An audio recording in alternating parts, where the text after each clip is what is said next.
Welcome to episode 3, and I guess we're calling these webinars, aren't we, George? We are, Joe. All right. So welcome to the third webinar of the What Would George Do blog. In this webinar, we're really going to try to touch on the search section. So we've already brought to you the profile section and the calendar section, and now we're going to talk about search, which is probably the most used section leading up to the conference. Yeah, absolutely, Joe. This is really the search section is just as it sounds. It allows you to search and target specific potential partners and then be able to send them messages, basically setting up a meeting at the conference. Yeah, so this is really where everything begins for our users. They need to find somebody before they can send them a message. That's correct. That's correct. Okay, so now going through, you can see by just clicking on either the search icon at the top, or if I scroll down here and click on the search tab on the left-hand side, it's going to bring me to the basic search as a default. And the basic search is just a general keyword search. You can search for that keyword, whether it's within companies, within licensing projects, or within both companies and licensing projects. And in addition to basic search, we have a more advanced search, and I'm going to ask George now to kind of take us through the advanced search. Yeah, thank you, Joe. So the advanced search really allows users just a little more functionality on how to really target companies that are within a specific area within the industry. So you can obviously see here that there are 4 different filters that we use where you can select multiple items within these 4 filters that you would like to have come up in your search results. You select multiple by just holding down the Control tab, and then of course just search and find all of those results. Sounds good, George. And now as we kind of move away from basic and advanced search, I see that we have a couple of directories.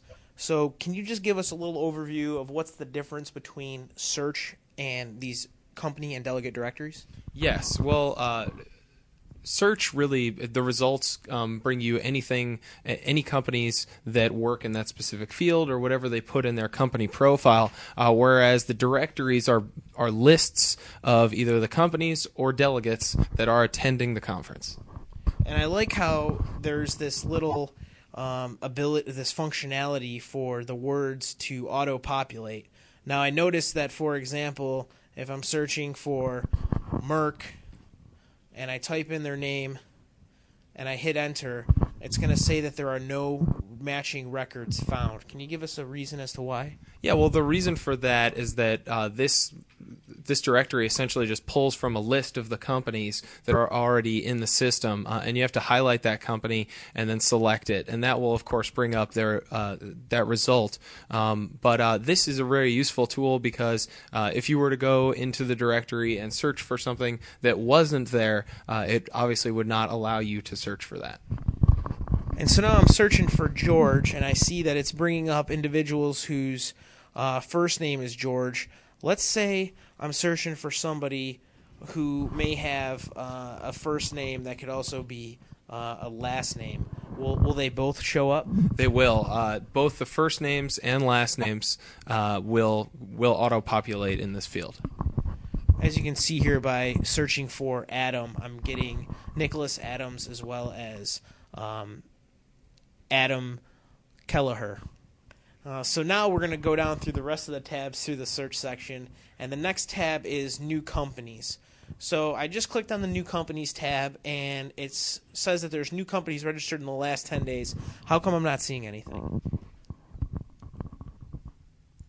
Well, Joe, the reason why nothing auto-populates when you go in there in the results field is because you actually have to select one of those options from the drop-down menu. And this is a really useful tool for companies that have been in the partnering system for a while and have already been in and done some searches and are really looking to see who are the newest companies and the freshest faces within the system. So I just searched for the last 20 companies who are in the system, and I noticed that I have the ability to bookmark these companies. And as a good segue into our last section entitled Bookmarks, Why don't you take us through some of the functionality with bookmarks, George? Sure. You can bookmark a company or an individual, as well as a licensing project, from any of these tabs within the search field. And so once you bookmark a company, that essentially is just saying, save for later, I'd like to check this out later. And then you can go into the bookmarks tab, and all of those companies or licensing projects or individuals that you've bookmarked will be there for you to see. And I see that we also have the ability that, once I maybe did vet my list of bookmark companies, I can in fact delete them. It'll prompt me if I really want to do so.